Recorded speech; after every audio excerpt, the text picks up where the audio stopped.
네, 감사합니다. 오늘 우리는 사도행전 1장 6절부터 11절 말씀을 통해서 증인 하나님이 살리신 예수라는 제목으로 함께 말씀 듣도록 하겠습니다. 지난주는 오늘 말씀의 6절의 말씀 이스라엘 나라를 회복하심에 대한 질문에 대한 예수 그리스도의 응답으로 말씀을 함께 읽고 배웠습니다. 제자들의 기대가 무엇이었다고 했죠? 바로 이스라엘의 회복이었습니다. 오랜 기간 이스라엘은 포로와 압제의 기간 속에 있었기 때문에 이스라엘에게 있어서의 구원, 해방이라는 것은 로마의 압제로부터 해방되어 하나님께서 구약의 시대와 같이 다윗의 시대와 같이 하나님이 성전에 임재하셔서 하나님이 이스라엘을 통치하시고 이스라엘이 온전히 회복될 기대 속에 있었습니다. 그 기대는 메시아 대망이라는 것으로 연결됩니다. 그 회복은 메시아가 이 땅에 도래해서, 다시 말해 하나님께서 기름 부음을 허락하니 하나님께서 선택한 자가 이 땅에 도래하여서 그 메시아를 통해 하나님께서 이 이스라엘을 회복할 거라는 약속의 기대에 차 있었습니다. 제자들은 그 메시아가 예수라고 믿었습니다. 그렇기 때문에 당연히 예수가 메시아로서 죽으시고 부활하신 사건을 목격한 제자들은 궁금했을 겁니다. 도대체 이 이스라엘은 메시아가 오면 회복된다 하였는데 나아질 기미가 보이질 않습니다. 도대체 이스라엘 나라의 회복하심이 언제입니까? 라고 예수님께 묻게 됩니다. 그러자 예수님은 그 대답이 예루살렘을 넘어온 유대와 사마리아와 땅끝에 이르러 내 증인이 될 거라는 엉뚱한 답변을 내놓다라고 저번 주에 말씀을 배웠습니다. 그것은 바로 하나님께서 회복하시고 작정하신 것은 이스라엘이 아니라 이스라엘을 넘어 온 유대와 사마리아 땅끝, 이제는 성전을 넘어 민족을 넘어 하나님의 다스리시는 나라가 이 땅에 도래할 거라는 기대를 이스라엘 제자들에게 알려주십니다. 오늘은 성령이 우리에게 임하시면 능력을 얻어서 그 넘어설 수 있는 능력이 우리에게 임한다라고 저번 주에 말씀을 통해 배웠습니다. 그렇다면 우리는 이제 내 증인이 되는 것, 예수의 증인된 삶이 무엇인지를 오늘 말씀을 통해 배워보고자 합니다. 오늘 1장 8절의 말씀이 이렇게 써 있습니다. 오직 성령이 너에게 임하시면 너희가 권능을 받고, 여기서 권능, 능력을 받는 게 뭐라고 했죠? 넘어설 수 있는 능력. 베드로가 능력 받은 게 뭐였어요? 고넬료와 식사할 수 있는 능력. 그렇죠? 인종을 넘고 율법을 넘어 함께 할 수 있는 그 능력을 얻는 것. 제자들이 가장 먼저 부여받은 성령의 능력은 넘어설 수 있는 능력이었다고 말씀을 배웠습니다. 그리고 나서 이렇게 말씀이 이어집니다. 예루살렘과 온 유대와 사마리아와 땅끝까지 이르러 내 증인이 되어라. 여기서 그러면 예수의 증인되는 것, 그 삶이 무엇인지를 오늘 함께 말씀을 통해 배워보고자 합니다. 간단합니다. 무엇에 증인되는 것인가? 사도행전 1장 22절에 이렇게 쓰여 있습니다. 가룟 유다가 예수를 배반하고 죽게 되잖아요. 그리고 이제 그 제자를 채워 넣어야 되는데 그 제자를 채워 넣는 조건이 이렇게 달립니다. 항상 우리와 함께 다니던 사람 중에 하나를 세워 우리와 더불어 예수께서 부활하심을 증언할 사람. 무엇에 대한 증인이요? 예수의 부활에 대한 증인이에요. 아시겠죠? 그거를 증언할 사람.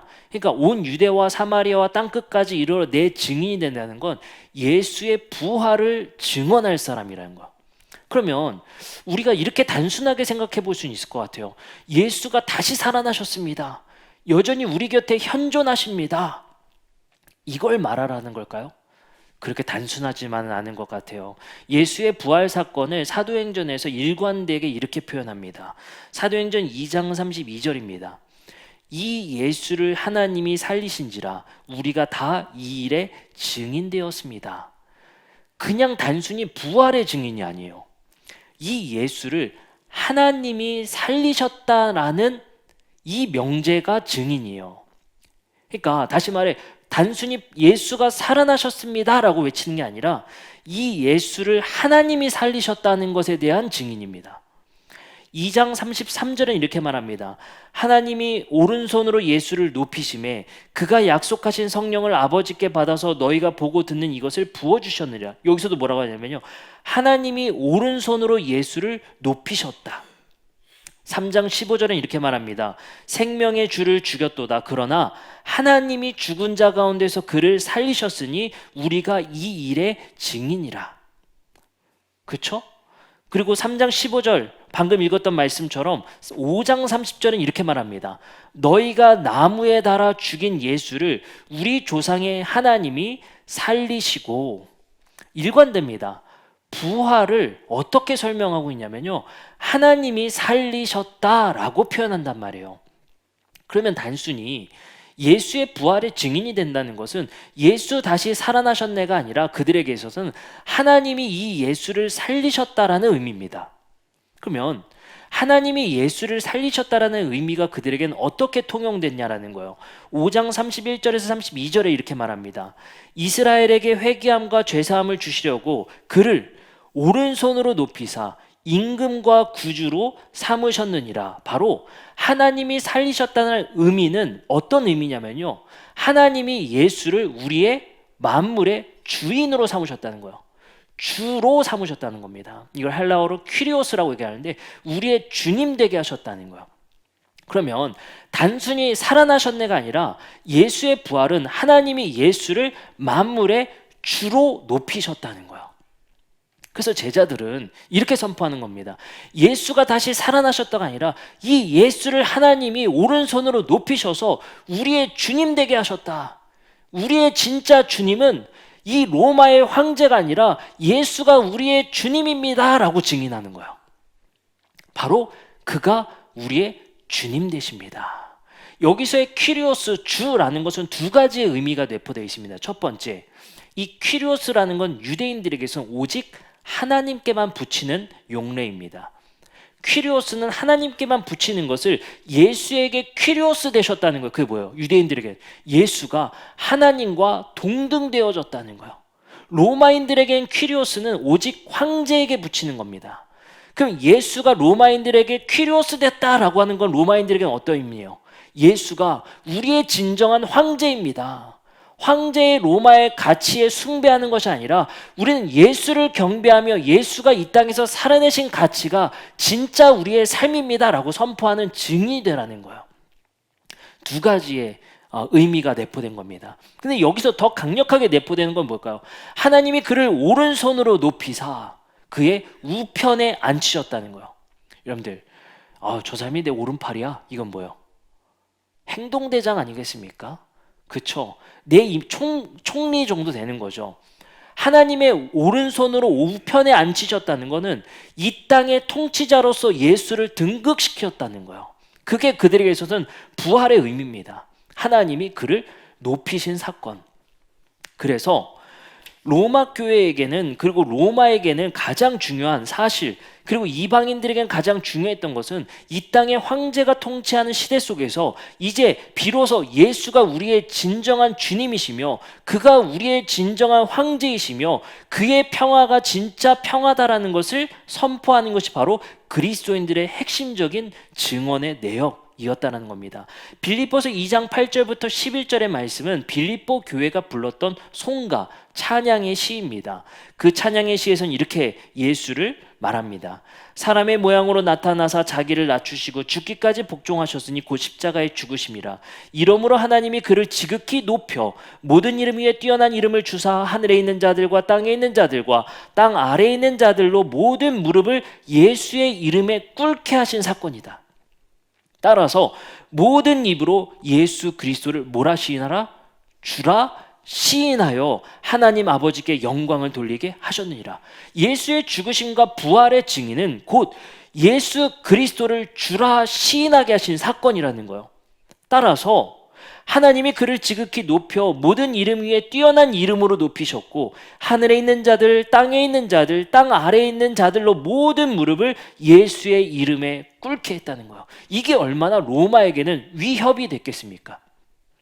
로마의 이야기는 뭐였겠어요? 황제에게 무릎 꿇어라. 그러면 너희 나라에게 평화를 주겠다. 이게 바로 팍스 로마나입니다. 로마가 주는 평화는 오직 황제에게 무릎 꿇고 황제가 이 땅에 선포한 제도와 가치 체계를 너희가 순응하면 너희에게 오직 평화가 있을 거라는 거야. 그리고 너희들의 안전을 내가 보장해 주겠다는 게 바로 로마의 평화 이론입니다. 근데 갑자기 그리스도인들이 뭐라고요?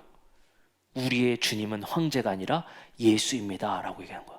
그러더니 갑자기 그들이 로마에 순응하는 삶이 아니라 그리스도에게 순응하는 삶을 살자 어떤 삶을 나타내게 돼요? 예수가 이 땅에서 살아내고자 했던 그 역설의 삶이 그들의 삶에 일어나게 되는 거야. 내가 낮아지고자 하면 높아지겠다라는 그 역설적인 삶, 그 역설적인 삶을 살아내고자 그들은 신분과 계급과 그 계층을 넘어서 삶을 살아내고자 했어요. 노예를 그는 친구로 섬기기 시작했습니다. 그들은 주인이나 노예나 헬라인이나 이방인이나 수구디아이나 모두 그리스도 안에서 하나라는 선포를 하기 시작합니다. 계급이 무너져요. 신분이 무너져요. 그러자 로마는 자기들의 체제에 위협이 된다라고 생각을 했습니다. 그러자 그리스도인들에 대한 탄압이 시작됐고 그리스도인들에 대한 위협을 로마인들이 느끼기 시작합니다. 이것이 바로 부활의 증인된 삶이라는 거예요. 이거는 더 우리가 깊이 들어가면 부활의 증인된 삶이라는 건 당시에는 곧 순교를 각오한 삶이겠죠. 이 땅에 로마의 황제인 그 카이사가 우리의 황제라는 선포가 아니라 예수가 우리의 퀴리오스 되신다는 선포는 단순한 증언이 아니라 목숨 건 삶이라는 거예요. 그의 삶이 우리의 가치입니다. 그가 우리 안에서 삶으로 일어났던 그 삶이 우리의 삶입니다 라고 고백하는 거야.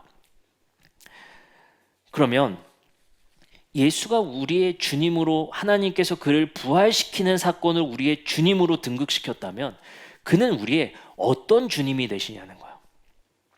놀랍게도 유대인들이 꿈꿨던 그리고 그들이 대망했던 주님에 대한 사상이 있습니다. 우리가 성경에 포함되어 있지 않은 솔로몬의 시편 17편에 이렇게 나옵니다. 이거 외경인데요. 솔로몬의 시편에서는 당시의 유대인들이 대망했었던 자신들의 주님이길 바랬었던 메시아 상이 이렇게 등장하게 됩니다. 말씀을 보면 제가 좀 표시를 해놨어요. 뭐라고 써있냐면요. 빨간색으로 제가 표시를 해놨죠. 뭐에 집중되는지 보세요. 깨뜨리고 쇠망치로 그들의 모든 근거를 쳐부순다 라고 쓰여있어요. 그 다음에 보면 뭐에 집중되냐면요, 그들을 섬멸시키고 내쫓고 심판한다, 이런 거에 집중되어 있어요. 제가 좀 부각시킨 게 좀 잘못됐는데 제가 다시 한번 설명드릴게요. 뭐를 부각시켜서 다 읽을 수는 없어요. 너무 길어서. 어떻게 쓰였냐면요, 메시아에 대한 이론이 쳐부수고 깨뜨리고 쇠방망이로 그들의 모든 근거를 쳐부수고 섬멸시키고 내쫓고 심판하는 자로 대망하고 있었단 말이에요. 그게 그들이 기다리고 있었던 로마로부터 해방시켜줄 메시아 이론이었어요. 근데 복음서에서 예수 자신을 뭐라고 표현합니까? 마태복음 16장 21절입니다. 이렇게 말합니다. 이때로부터 예수 그리스도께서 자기가 예루살렘에 올라가 장로들과 대제사장들과 서기관들에게 많은 고난을 받고 죽임을 당하고 제3일에 살아나야 할 것을 제자들에게 비로소 나타내시니 라고 말합니다. 여러분들, 예수가 자기 자신을 뭐라고 표현했어요? 이렇게 말합니다. 장로들과 대제사장들과 서기관들에게 많은 고난을 받고 죽임을 당하고 수모를 당해야 될 사람이라고 얘기를 해요. 근데 이 말씀이 무엇 뒤에 비로소 말한 줄 아세요? 이 질문이에요. 너희는 나를 누구라 하느냐? 그래서 베드로가 말합니다. 주는 그리스도십니다. 살아계신 하나님의 아들입니다 고백해요. 우리의 주님이라는 거. 왜요? 오병이어 했죠. 고쳤죠. 막 귀신 쫓죠. 눈먼 사람 눈 뜨게 하죠. 중풍병자 치료하죠. 난리도 아닌 거야. 막 사람 따라 붙죠. 그래서 이제 타이밍 보고 예수님이 물어본 거예요. 너희는 나를 누구라 하느냐? 이제 베드로가 주는 그리스도시여 살아계신 하나님의 아들이라. 그러자 비로소 예수께서 제자들에게 말씀하시기를 나는 너희가 기대하는 쳐부수고 깨뜨리고 쇠방망이로 내쫓는 메시아가 아니라 고난을 받고 죽임을 당해야 될 메시아다라고 그들에게 비로소 밝혔다는 거야. 그러니 당시의 유대인들이 기대했던 주님에 대한 모습과는 너무나도 차이가 있었던 거예요. 그러자 베드로가 어떻게 됩니까? 항변하며 예수를 붙들고 말립니다. 그럴 수 없습니다. 내가 당신을 반드시 지키겠다는 거예요. 그러자 예수께서 바로 쌍욕을 하시죠. 사탄아 물러가라. 네가 하나님의 일이 아니라 사람의 일을 한다 라고 말하는 거예요. 그들의 기대와 예수가 생각했던 메시아로는 너무나도 달랐던 거예요. 예수가 이 땅에 어떤 주님으로 오신다는 거예요? 고난당하고 수모당하는 메시아로 이 땅에 오셨다는 것이 예수의 주님의 모델입니다. 그리고 예수님께서는 우리에게 이렇게 말씀하세요. 너희가 나를 따라오려거든 자기를 부인하고 십자가를 져라. 내가 너희들의 앞장서는 모델이라는 거야. 그게 뭡니까? 우리도 이 땅에서 쳐부수고 깨뜨리고 내쫓는 쇠방망이 들고 폭력을 일삼는 메시아를 따르는 삶이 아니라 예수와 같이 고난당하고 수모당하는 삶이 우리의 뒤에 뒤따를 거다라고 말을 하는 겁니다. 근데 여기서 우리는 이 삶이 우리 안에 담겨야 되거든요. 이게 기독교의 정신이거든요. 이 삶을 쫓아가는 삶, 이것이 우리의 삶의 모델이 되는 거. 그게 유대인들이 꿈꿨던 주님의 모델론이 아니라 예수가 우리에게 말씀하셨던 비폭력적인 십자가의 죽음을 통해 고발하신 그 삶을 통해 그 십자가의 그 죽음을 통해 이 땅에 평화를 가져오는 모델 이론, 그걸 따라가는 삶을 그 역설의 삶을 따라 살아가는 거거든요. 기독교가 칼을 뽑지 말고 망치를 휘두르는 게 아니라 우리의 감사를 쟁취하기 위해서 남의 것을 뺏어서 감사를 쟁취하는 삶이 아니라 이 땅에서 죽어지는 삶, 이 땅에서 비우는 삶, 낮아지는 삶을, 그 역설적인 삶을 통해서 이 땅에 예수가 만들었던 그 삶을 살아내라는 거거든요. 바울은 이렇게 말합니다. 갈라디아서 2장 20절에 이렇게 말해요. 내가 그리스도와 함께 십자가에 못 박혔나니 그런즉 이제는 내가 사는 것이 아니요 오직 내 안에 그리스도께서 사시는 것이라. 이제 내가 육체 가운데 사는 것은 나를 사랑하사 나를 위하여 자기 자신을 버리신 하나님의 아들을 믿는 믿음 안에서 사는 것이라. 여기서 뭐라고 말합니까? 내 옛 자아는 십자가에 못 박아버리고 이제는 내가 사는 것이 아니요 내 안에 그리스도께서 사는 것이다. 그리스도와의 연합을 얘기하잖아요. 이게 이제는 섬기는 대상, 주님으로서의 모델 이론이 아니라 나와 주님은 일치된 삶을 살아버린다는 거예요. 이게 궁극의 삶이죠. 이거 굉장히 어려운 거지만 바울은 이런 이야기를 했단 말이에요. 그러면 그 모델이 어떤 모델입니까? 바울에겐 빌립보서 2장 7절부터 8절에 이렇게 말합니다. 아까 읽었던 빌립보서인가요? 오히려 자기를 비워, 여기에 강조점을 두세요. 자기 비움. 종의 형체를 가지사 사람들과 같이 되셨고 사람의 모양으로 나타나사 자기를 낮추시고 죽기까지 복종하셨으니 곧 십자가에 죽으심이라. 두 가지의 강조점을 두죠. 자기를 비우신 분이었다. 자기를 낮추신 분이었다.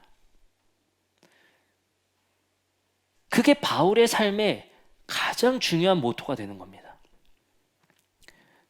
그리고 이 다음 구절의 9절에 뭐라고 합니까? 이러므로 하나님이 그를 지극히 높이셨다. 이거는 예수님의 말씀이 저는 반영됐다고 봐요. 예수님이 이렇게 말씀하십니다. 마태복음 23장 12절입니다. 누군지 자기를 높이는 자는 낮아지고 누구든지 자기를 낮추는 자는 높아지리라. 우리는 이 땅에서 자기를 비우고 낮추는 삶만 살면 된다는 거예요. 높이는 건 누가 높이세요? 하나님이 높이셨다는 거예요. 우리가 이 땅에서 예수를 우리 안에 연합해서 또는 우리의 주님으로 섬긴다는 그 모델 이론은 아까 말했던 유대인들의 메시아상의 이론이 아니라 예수가 우리에게 말씀하셨던 오해당하고 고난당하고 수치를 당했던, 그러기 위해서 자기를 비우시고 자기를 낮추시는 삶이 우리 안에 담길 때, 그것이 우리의 삶의 지표가 될 때 하나님께서 우리를 이 땅에서 영광받게 하시고 우리를 높이시겠다는 거예요. 이 말씀에서 우리가 조금 더 나아갔으면 좋겠는 생각이 있습니다.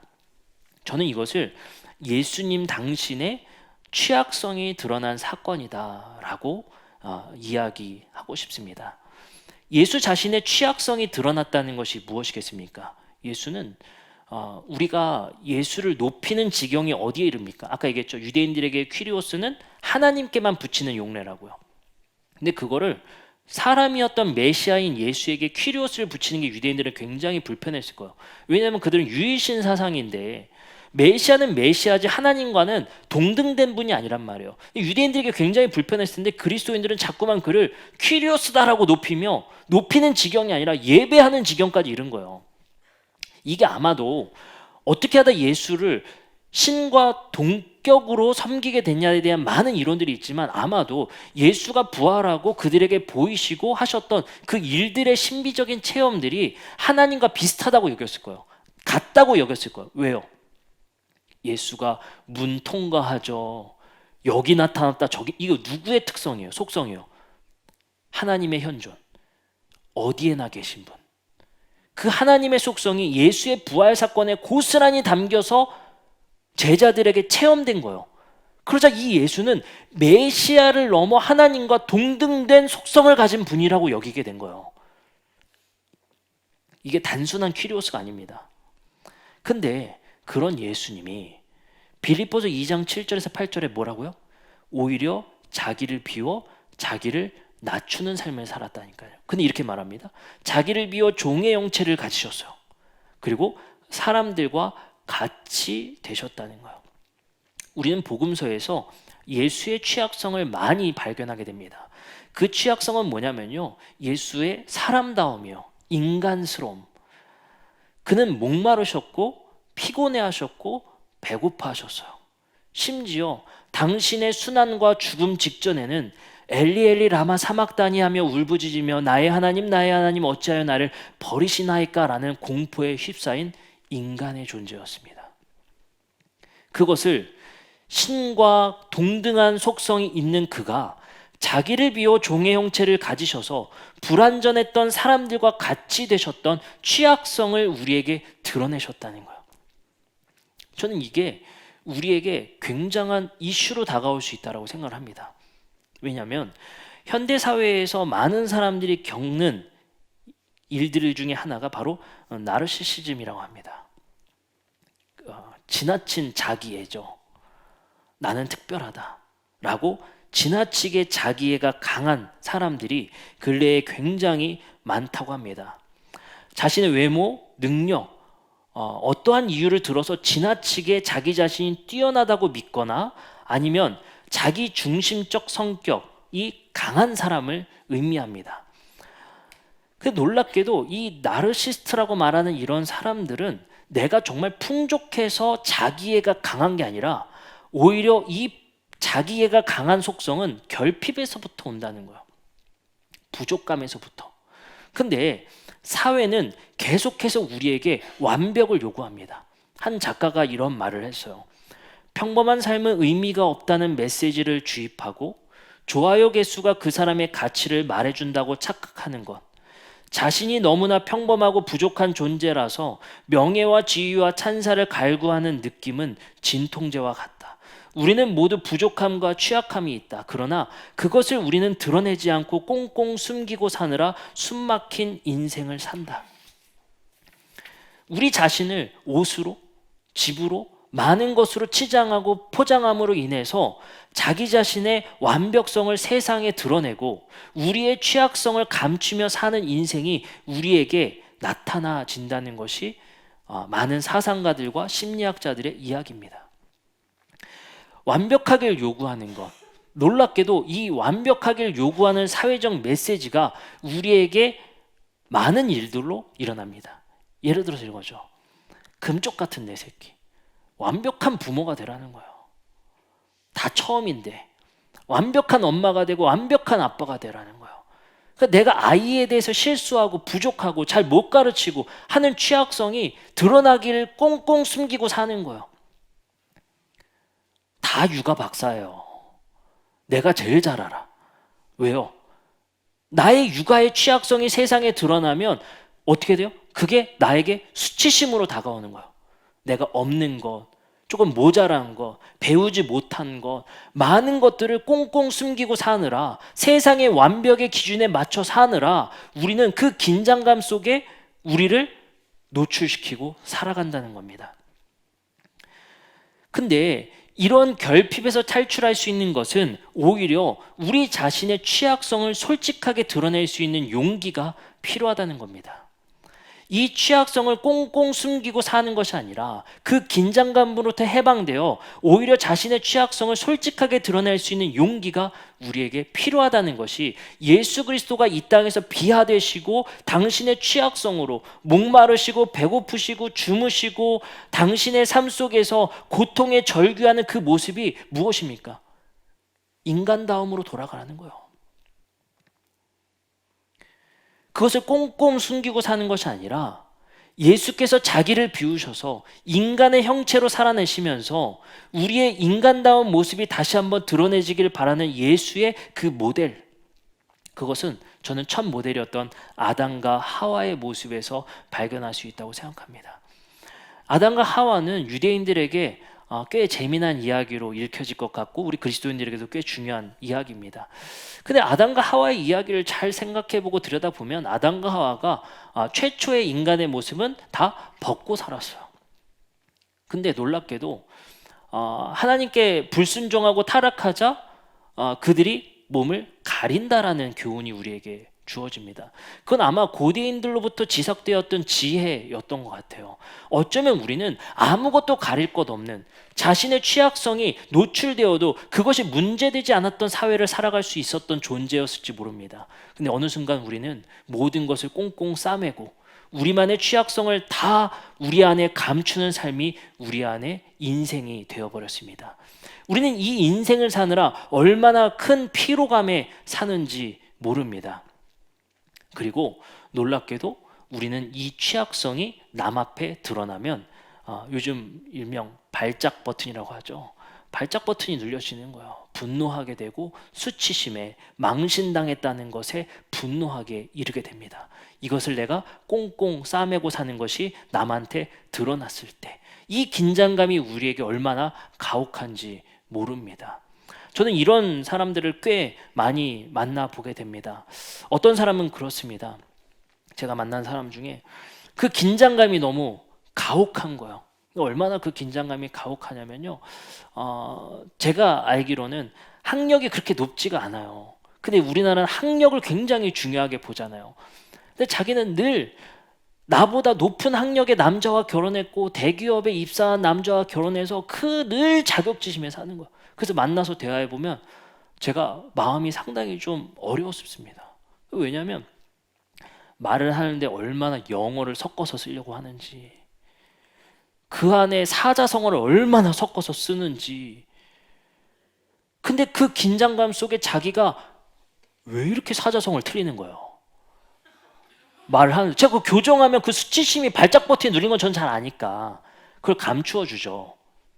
그러냐고. 이렇게 이야기를 합니다. 도대체 알아들을 수 없는 영어 단어를 꺼내고 그런 일들을 보거든요. 자신을 그렇게 꽁꽁 감춰서 사는 사람. 근데 그것이 자기의 그 자격지심이 있다라고 생각하는 그것이 남한테 노출되고 망신당하고 수치를 당했다고 생각하면 갑자기 급발진하는 거예요. 분노하고. 우리 사회의 지금 기초적인 관념이 이거를 숨기고 사느라 너무나도 고통스러운 삶을 사는 거예요. 내가 좀 못 배운 것, 모자른 것, 없는 것 노출시킬 데가 없어요. 이걸 솔직하게 나의 있는 모습 그대로를 밝힐 곳이 없어요. 그래서 이거 유일하게 비밀 보장하면서 밝힐 곳이 상담소거든요. 그러니까 상담소가 지금 줄을 서는 거예요. 그렇게 많은 상담소가 생기고 우리 사회 인간관계 속에서는 이제 이 취약성을 솔직하게 드러놓고 대화할 수 있는 벗이 없는 거예요.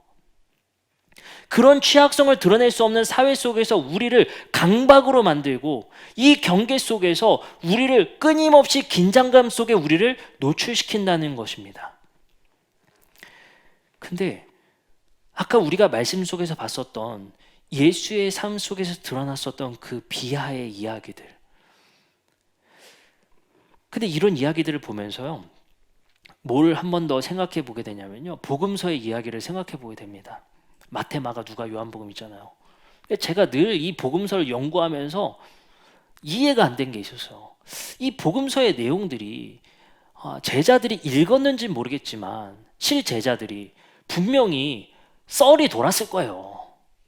썰이 나에 대한 얘기가 어떻게 돈다는 얘기가 있었을 거란 말이에요. 그게 회자되지 않고 기록되기가 어렵단 말이에요. 썰이 돌아요.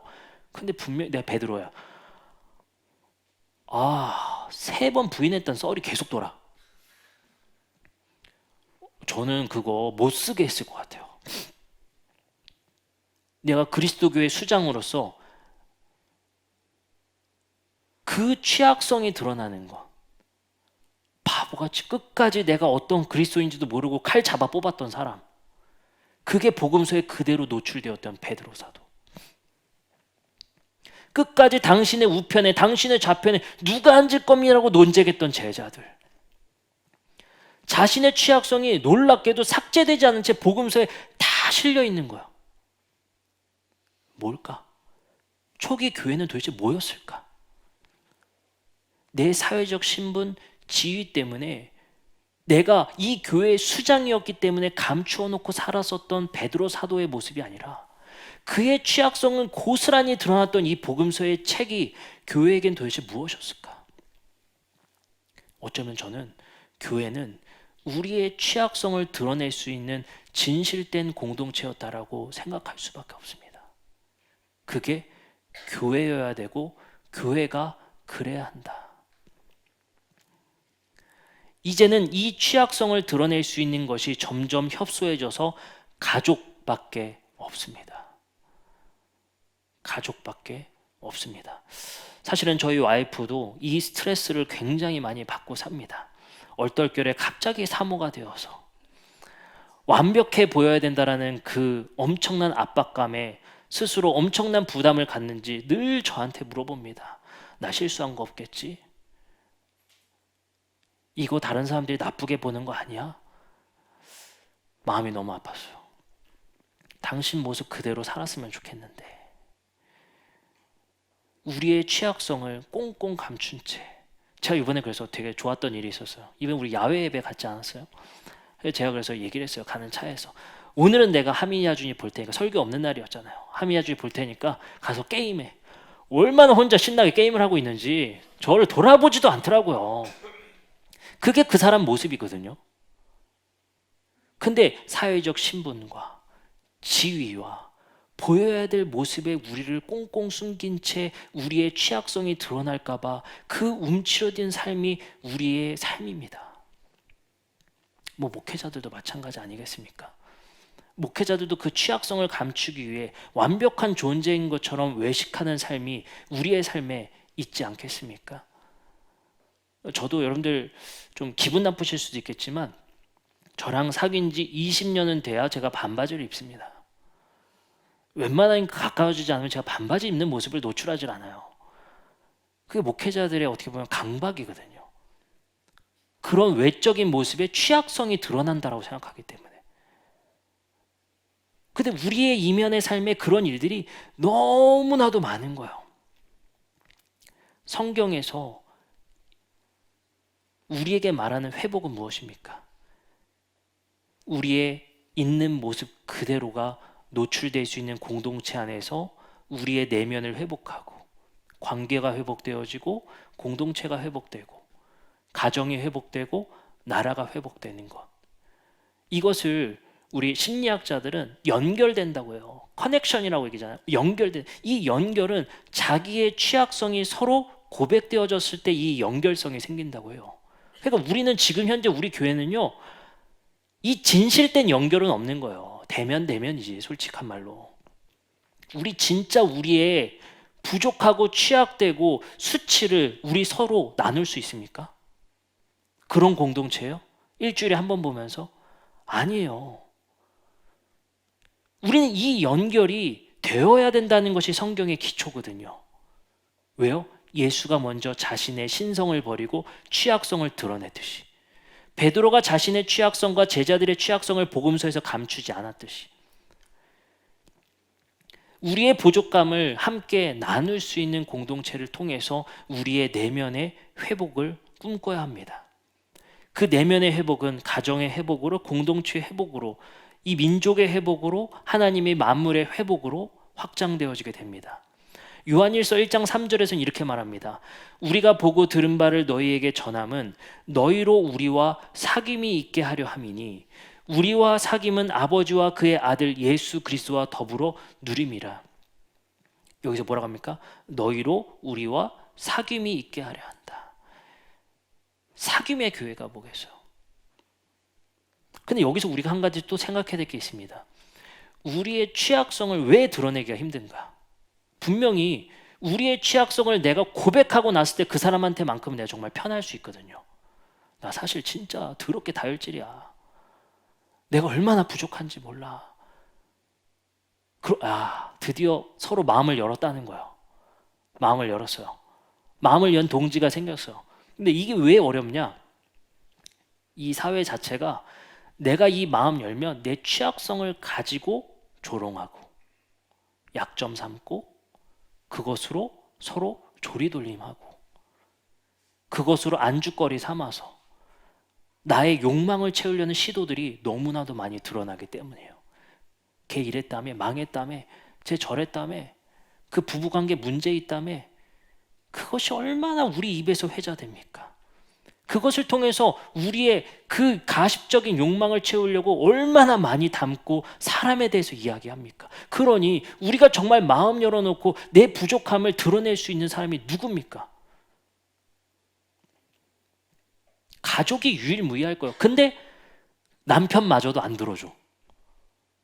야씨, 너가 그러면은 극복해. 네 부족한 거 있어. 그거 극복해야지.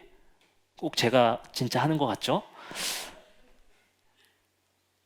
그러니 소통의 부재, 내 취약성은 이제 도무지 고백할 곳이 없는 거예요.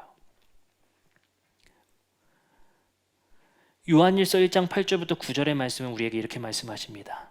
만일 우리가 죄가 없다고 말하면 스스로 속이고 또 진리가 우리 속에 있지 아니할 것이요 만일 우리가 우리 죄를 자백하면 그는 미쁘시고 의로우사 우리 죄를 사하시며 우리를 모든 불의에서 깨끗하게 하실 것이요 우리의 죄를 자백할 수 있는 공동체, 진실된 공동체 아니겠습니까?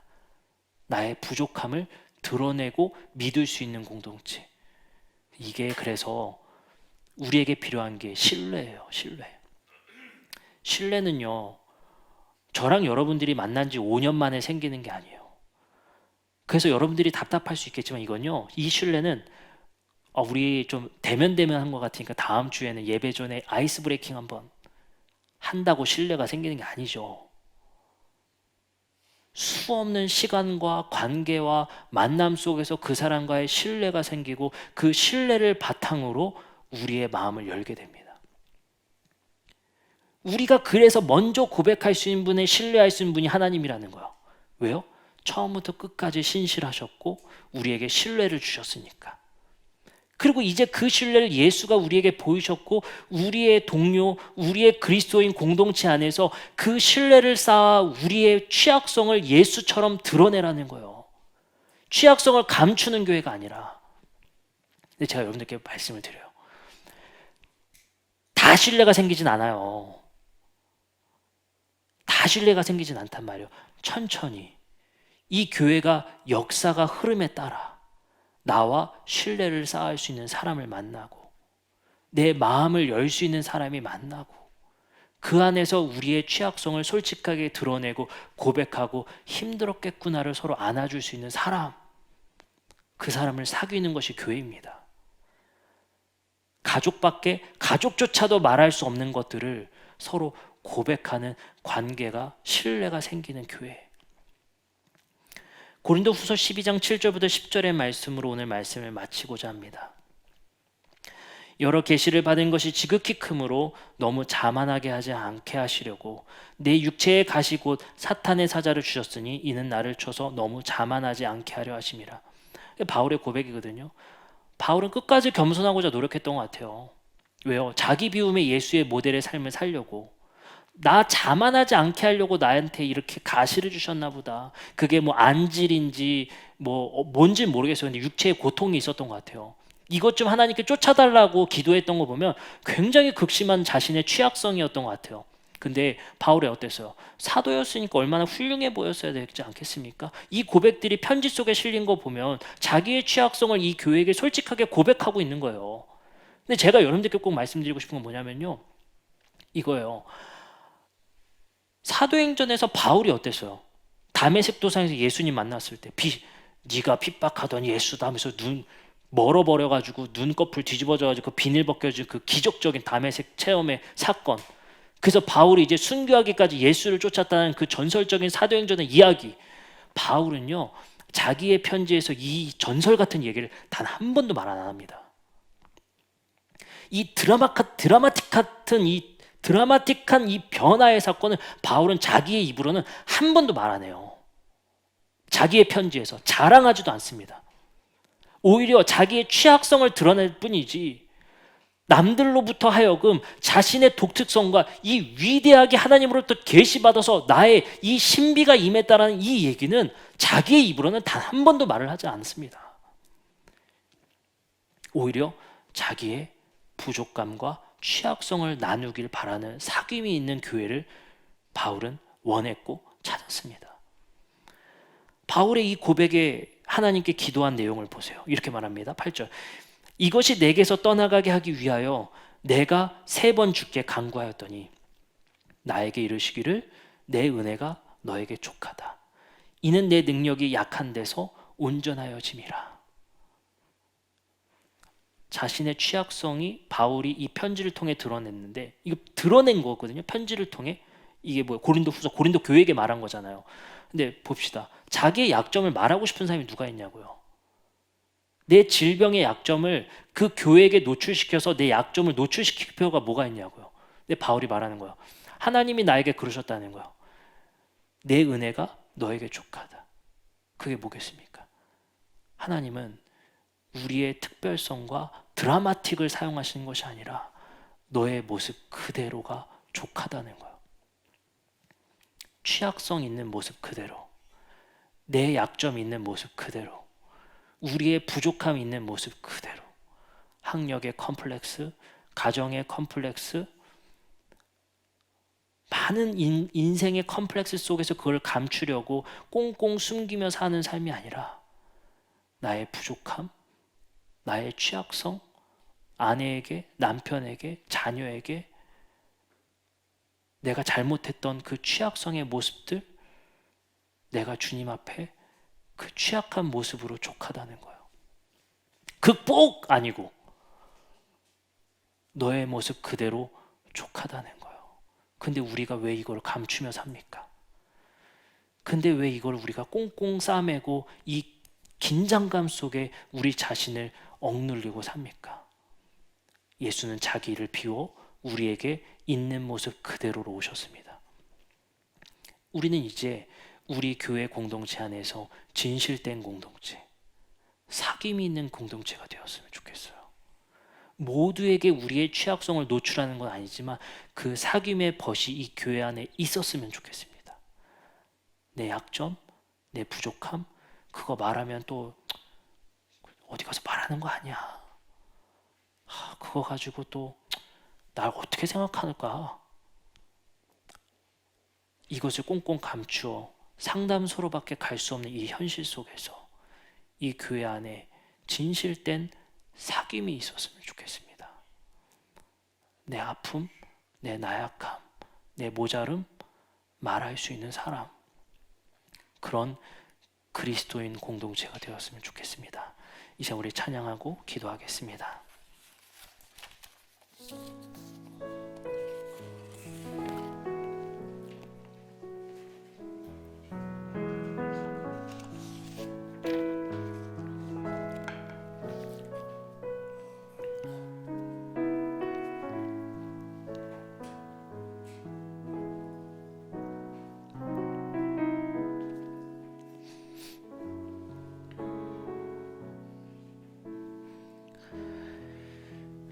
우리가 이 세상을 살아가면서 세상의 시선에 얼마나 우리를 신경 쓰고 많은 컴플렉스들을 감추기 위해서, 어쩌면 그건 컴플렉스가 아니라 내가 타고난 부족감이고 기질일 수 있거든요. 뭐 될 놈 되리라고 하죠. 그렇게 태어난 사람이 있을 수 있습니다. 나는 부족하게 태어났어요. 사도 바울도 사탄의 가시가 있다라고 여길 정도로 부족하고 스스로 나는 언변이 부족한 자라고 말합니다. 그 헬라어 단어가 말 더듬이에 가깝거든요. 나를 그렇게 표현합니다. 근데 하나님께서는 우리의 노멀함, 그 평범함, 그 모습 그대로를 우리에게 노출하고 그대로를 사랑하시고 신뢰하시는 하나님. 우리에게 특별함을 요구하시는 것이 아니라 우리의 취약성, 우리의 부족함을 얼마든지 드러낼 수 있는 사귐의 벗을 이 교회라는 것으로 주셨고, 그 고백이 우리 안에 일어나고 사귐이 있는 교회 될 수 있기를 같이 마음을 담아 찬양하고, 그리고 그것이 아직은 그 신뢰 쌓은 사람이 내 가족, 그리고 내 형제, 친구, 하나님 정말 없어요. 우리 교회도 그 신뢰가 아직 형성되기에는 아직도 시간이 많이 필요하거든요. 뭐 주일학교부터 다녀서 뭐 청년까지 이르기에 역사가 없잖아요. 지금 현재 우리 교회는. 그래서 우리 교회가 상담소의 창구를 그냥 둔 게 아니에요. 왜냐하면 우리 간에 아직은 신뢰가 많이 부족하기 때문에, 그 시간이 필요하기 때문에. 근데 지금 우리가 그 제3의 기관만을 찾아야 되는 이 교회의 모습들, 누군가에게 솔직하게 내 마음을 표현할 수 없는 이 사회의 문화들, 우리 안에 서로에게 그런 사람 되어줬으면 좋겠습니다. 내 트라우마, 내 상처, 아픔 솔직하게 얘기해도 그것을 나쁘게 이용하거나 그것을 가지고 재미로 삼거나 내 가십거리로 이용하려는 사람의 모습의 사귐이 아니라 진실한 사귐이 우리에게 일어나기를 이 시간 우리 한배 찬양하고, 우리 하나님께 먼저 신뢰할 수 있는 그 하나님께 나의 부족함과 나에 있는 모습의 취약성의 그 모습 그대로로 우리를 사랑하신 하나님 앞에 위로받으시길 바랍니다.